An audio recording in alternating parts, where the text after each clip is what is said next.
새마을 운동이 한창이던 1970년대 한국에는 이런 구호가 있었습니다. 우리도 열심히 노력하면 언젠가 필리핀처럼 잘 사는 나라가 될 수 있다. 지금 들으면 이게 무슨 말인가 싶을 정도로 이해가 잘 가지 않는 말이지만 실제로 필리핀은 1950년대부터 60년대까지 동남아시아에서 가장 부자 나라였습니다. 아시아 전체에서도 일본 다음으로 잘 사는 나라였습니다. 지금 화면으로 보고 계시는 게 바로 1950년대 리즈 시절의 필리핀의 모습입니다. 잘 닦인 도로들 주변으로 보이는 건물들과 그 도로 위를 달리는 비싼 미국산 자동차들, 그리고 마치 플로리다나 유럽의 관광지를 떠올리게 하는 풍요로운 도심의 분위기는 당시의 부자나라 필리핀의 여유를 느낄 수 있도록 해줍니다. 이랬던 필리핀은 다들 아시는 것처럼 1965년 마르코스라는 악명 높은 정치가를 대통령으로 뽑으면서 노골적인 부패가 정치의 꼭대기에서부터 바닥까지 판을 치게 되고, 그때 이후로 지금까지 우리가 알고 있던 빈국 필리핀으로 몰락하게 되었습니다. 한국의 어르신들 중에는 아직도 장충체육관이 필리핀에서 지어준 것인 줄로 아시는 분들이 많다고 합니다. 그 당시 우리나라는 그런 커다란 체육관을 지을 기술도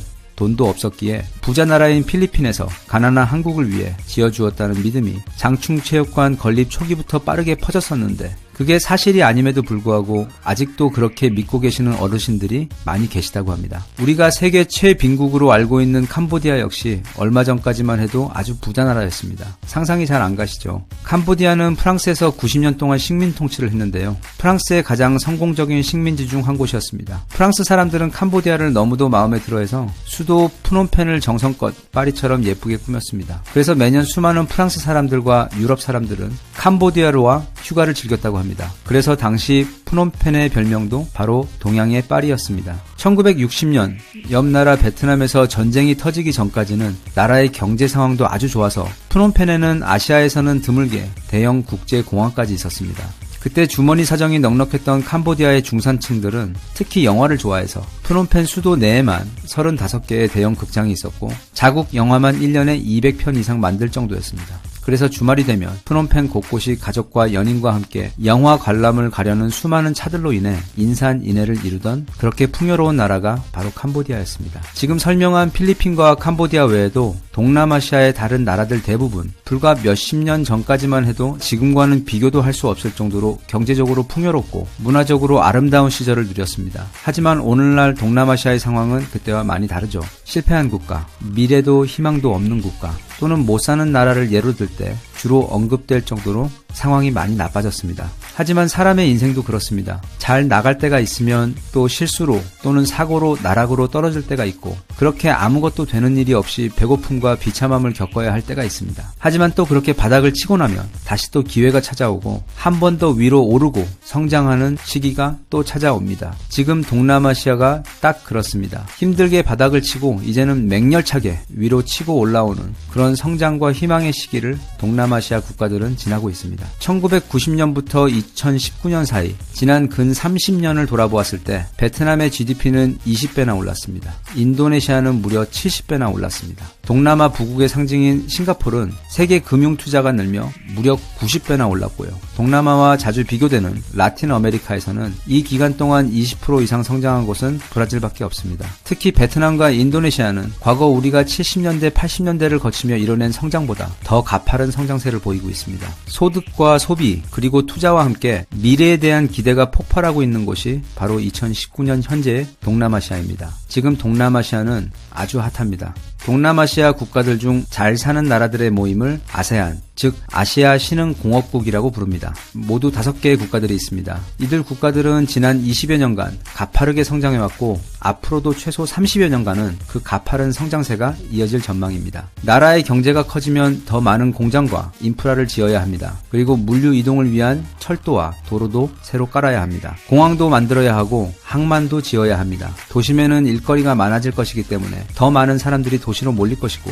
그러면 그 사람들이 거주하고 일할 새 아파트와 상업 건물들도 올라가야 합니다. 도시에 사람들이 너무 몰리게 되면 우리나라 분당이나 일산처럼 주변에 있는 농지들을 밀어내고 새로운 도시들을 건설해야만 합니다. 그리고 나라에 돈이 돌고 사람들의 주머니 사정이 좋아져 소비 능력이 높아지면 당연히 많은 제품과 서비스를 구매하게 됩니다. 투자와 경제의 관점에서 본다면 지금 동남아시아는 한마디로 새로 발견된 원전과도 같은 기회의 땅입니다. 동남아 국가들은 높은 건물을 지을 기술력도 없고 파도를 막을 방파제를 만들 기술력도 없습니다. 섬과 섬을 이어 전선을 연결하는 고압력 해적 케이블 연결 기술은 아예 상상도 할 수 없고 인터넷과 5G 통신 인프라 역시 100% 그런 기술을 이미 가지고 있는 다른 나라의 제품과 서비스를 구매하여 구축해야만 합니다. 동남아 국가 중 자동차 생산국은 없습니다. 그래서 자동차 역시 전량 다른 나라 자동차를 구매해야 합니다. 이런 모든 기술을 이미 가지고 있는 한국의 입장에서 지금 동남아시아가 겪고 있는 이 대단한 성장의 시기는 그야말로 황금과도 같은 기회입니다. 그들의 성장은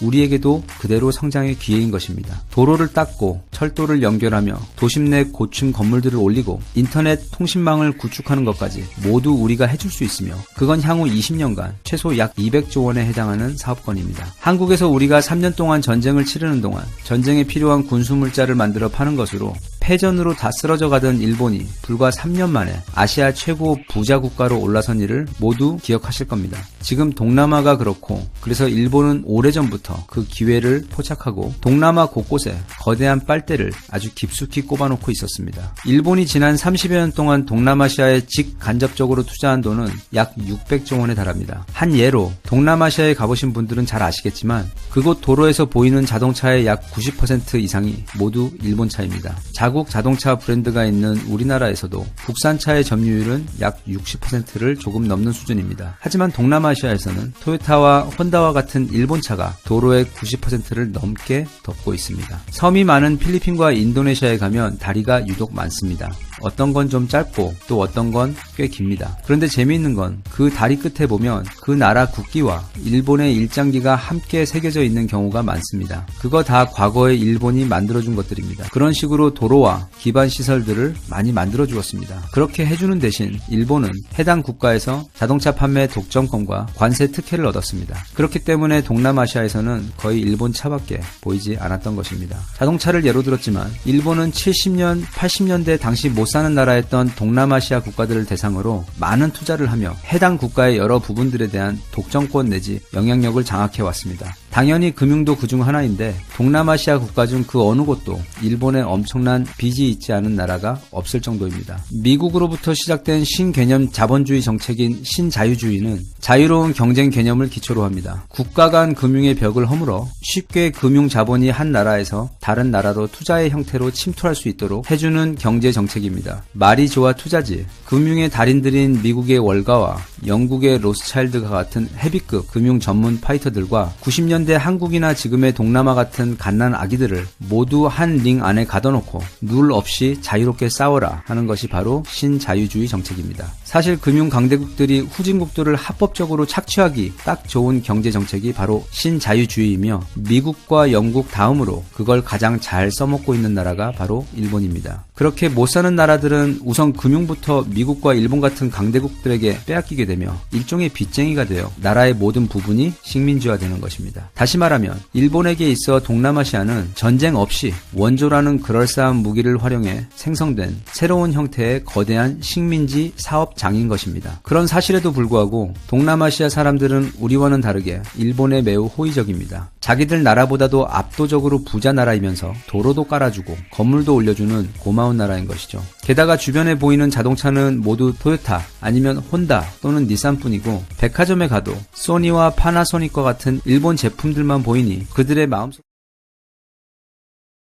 지난 30년간 이렇다 할 경쟁자 없이 완벽하게 동남아시아를 독점하고 있던 일본에게 비상 상황이 발생했습니다. 바로 한국이 무서운 기세로 동남아시아 시장을 잠식하기 시작한 것입니다. 더 심각한 문제는 한국은 과거 자신들이 했던 것처럼 단지 자본으로 시장에 침투하는 것이 아닌 오랫동안 자신들만의 전유물이라 여겼던 첨단 기술을 오히려 자신들보다 더 높은 성능과 더 낮은 가격으로 제공하며 공략하고 있으며 게다가 BTS와 같은 K-팝과 뷰티 컨텐츠들을 앞세운 한류까지 그 공세에 힘을 더해 진정한 미래의 고객인 동남아시아의 어린 세대들이 가장 동경하고 사랑하는 나라가 일본이 아닌 빠르게 한국이 되어가고 있는 것입니다. 참고로 동남아시아 국가들의 특징 중 하나는 평균 나이가 29세에서 33세로 아주 어리다는 점입니다. 캄보디아의 경우 폴포트 정권을 거치며 국민 800만 명 중 4분의 1이 학살을 당했기 때문이며, 베트남의 경우도 오랜 전쟁을 거치며 기성세대들이 뭉텅이로 사라졌기 때문입니다. 때문에 나라의 가장 많은 사람들이 청소년과 젊은이로 구성된 동남아시아 국가들은 K-팝과 패션, 그리고 뷰티와 스마트폰을 좋아할 그런 세대들로 이루어져 있고, 지금 그들은 한국과 사랑에 빠져 있습니다.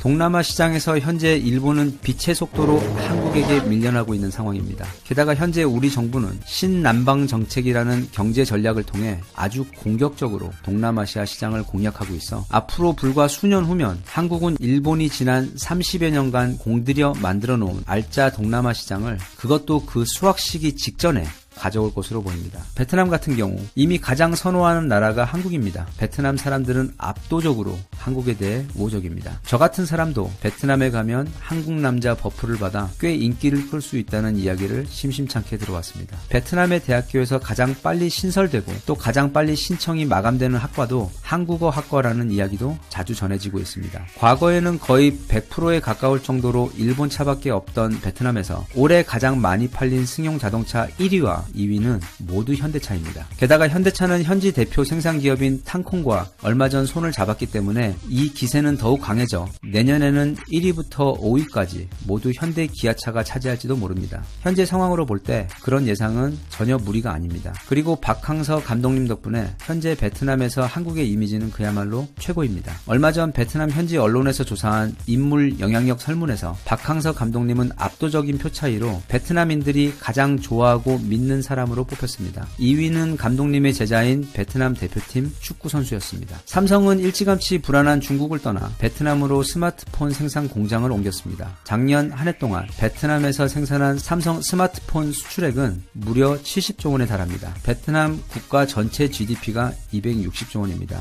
그것의 거의 4분의 1에 육박하는 매출을 삼성이라는 기업 혼자 제공하고 있는 것입니다. 삼성 없었으면 베트남 GDP는 190조 원대로 훅 떨어지게 되는 것입니다.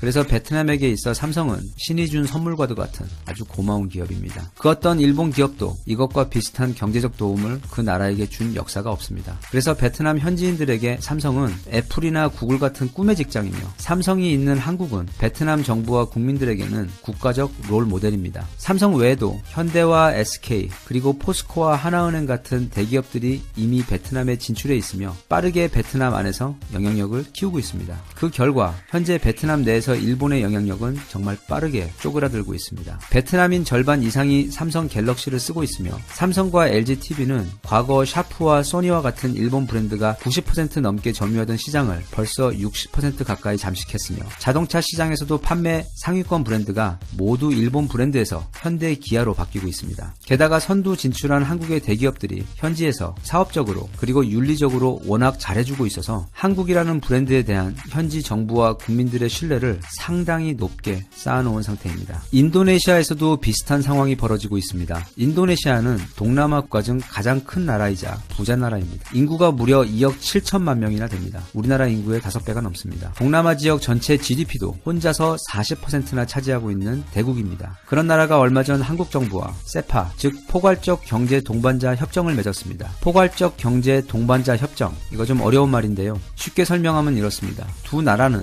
서로의 성장을 돕는 친구가 되어 서로 도울 수 있는 것은 적극적으로 도와가며, 주요 수출 품목에 대한 관세도 낮추는 것이 아닌 아예 없애버리고, 나아가 기술력이 낮은 쪽은 적극적으로 상대에게 일감을 몰아주고, 대신 기술력이 높은 쪽은 그렇게 수주를 하여 수익을 챙기되 일을 진행하며 기술력 지원을 아낌없이 해주자는 그런 아름다운 관계가 바로 세파입니다. 단순히 관세를 낮추는 FTA보다도 몇 단계는 더 높은 수준으로 호의적인 관계가 바로 세파입니다. 앞으로 한국은 인도네시아로 K-팝과 K-뷰티, 그리고 인터넷 서비스와 게임 사업 등을 수출하고, 나아가 인도네시아의 도시 건설과 항만 건설, 그리고 도로와 각종 초대형 인프라 건설을 도맡아 진행하게 될 것입니다. 그 중에서도 최근 특히 이슈가 되고 있는 것은 바로 인도네시아의 수도 자카르타의 이전입니다. 자카르타는 매년 약 20cm씩 가라앉고 있는 땅입니다. 게다가 고질적인 교통 문제와 매연 문제까지 있어서 이전 6명의 대통령이 수도를 이전하려고 시도를 했지만 결국 하지 못했던 것을 현재 대통령인 조코 위도도가 실행하게 된 것입니다. 세계에서 도시를 이전한 케이스 중 가장 성공적인 케이스가 바로 한국의 행정수도 이전인 세종시의 케이스이기 때문에 약 40조 원에 해당하는 이 초대형 사업을 한국 정부와 현대건설 그리고 포스코 건설 등 한국 기업들이 맡아 하게 된 것입니다. 현재 태국에서도 인도네시아와 비슷한 유형의 대규모 국가 인프라 업그레이드 사업이 시작되고 있습니다. 타일랜드 4.0이라고 불리는 이 사업의 핵심은 초고속 인터넷 등과 같은 IT 인프라 구축과 신규 도로망 구축, 그리고 공항과 항만 구축 사업 등이 주요 사업 항목입니다. 모두 한국이 세계 최고인 분야들이고 이미 인도네시아에서 이와 비슷한 초대형 사업들을 수주한 상태이며 그 이전에 말레이시아와 싱가포르에서 지난 30여 년간 일본 독점이던 초고압 해적 케이블 사업을 최초로 한국의 LS전선이 수주하였고 삼성과 현대 그리고 하나은행이 베트남에서 성공적으로 뿌리를 내리며 지금껏 일본 독점이던 동남아 시장을 깨고 빠르게 영향력을 넓혀가고 있는 상황이기 때문에 전통적으로 가장 일본에게 우호적이었던 태국 역시 주변국들처럼 한국으로 돌아설 확률이 아주 높습니다. 영상 앞부분에서 말한 것처럼 지금 동남아는 아주 핫합니다. 하지만 바로 그 동남아에서 가장 핫한 것은 한국입니다. 우리나라 사람들은 한국이 얼마나 대단한지, 얼마나 쿨한 나라인지 잘 모르는 것 같습니다. 그래서 동남아 국가들에게 한국이 어떻게 비춰지는지 잘 모르고 있는 것 같습니다. 한국은 머리도 세계에서 제일 좋아서 세계 최고 대학들에서 수석을 싹쓸이하는 나라입니다. 그리고 세계 수학 올림피아드와 과학대회에서도 우승을 싹쓸이하는 그런 인재들이 사는 곳입니다. 올림픽 경기 중에서도 특히 레슬링, 유도, 펜싱, 양궁, 사격과 같이 싸우는 종목들, 하다못해 스타크래프트나 롤, 오버워치, 배그, 서든어택 등 온라인 게임에서도 그게 싸우는 게임이면 전 세계 연합군까지 모조리 제쳐버리는 무서운 나라가 바로 한국입니다. 단지 온라인에서만 그런 게 아니라 실제 국방력도 세계 탑급으로 센 나라이기도 합니다. 그렇게 싸움도 잘하는데 아시아에서 제일 잘생기고 체격 좋은 남자들과 제일 세련되고 예쁜 여자들이 사는 나라, 게다가 노래까지 가장 잘하고 춤까지 가장 잘 추는 정말 매력적인 사람들이 사는 나라가 바로 한국입니다. 지금 자기들이 사는 동남아 나라보다도 훨씬 못 사는 가난한 나라에서 불과 수십 년 만에 오늘날 이렇게 동경의 대상이 되어버릴 정도로 강하고 부자 나라로 순식간에 솟아오른 그런 미스테리한 종족이 모여 사는 동양의 신비한 나라가 바로 우리가 사는 이 대한민국입니다. 동남아시아 사람들에게 있어 대한민국은 단순히 일본과 같은 부자 나라가 아닌 가장 닮고 싶은 나라입니다. 우리나라도 언젠가 저렇게 멋진 나라가 되었으면 하는 꿈을 꾸게 해주는 환상과도 같은 나라입니다. 지금 세계를 매혹하고 있는 것은 메드인 코리아가 아닌 바로 코리아입니다. 그리고 그 코리아를 이루고 있는 것은 바로 우리나라 국민들, 그러니까 한국 사람들입니다. 우리 한국 사람들이 바로 한류이며 이 모든 기적의 원천입니다. 저는 그렇게 똑똑하고 강하고 잘생기고 아름답고 가슴까지 따뜻한 한국인들이 5천만 명이나 살고 있는 이 대한민국에 함께 살고 있다는 게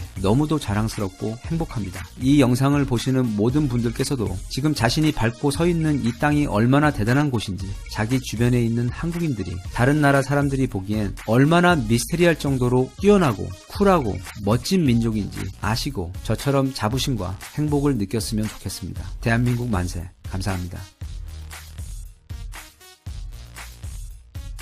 I've got this feeling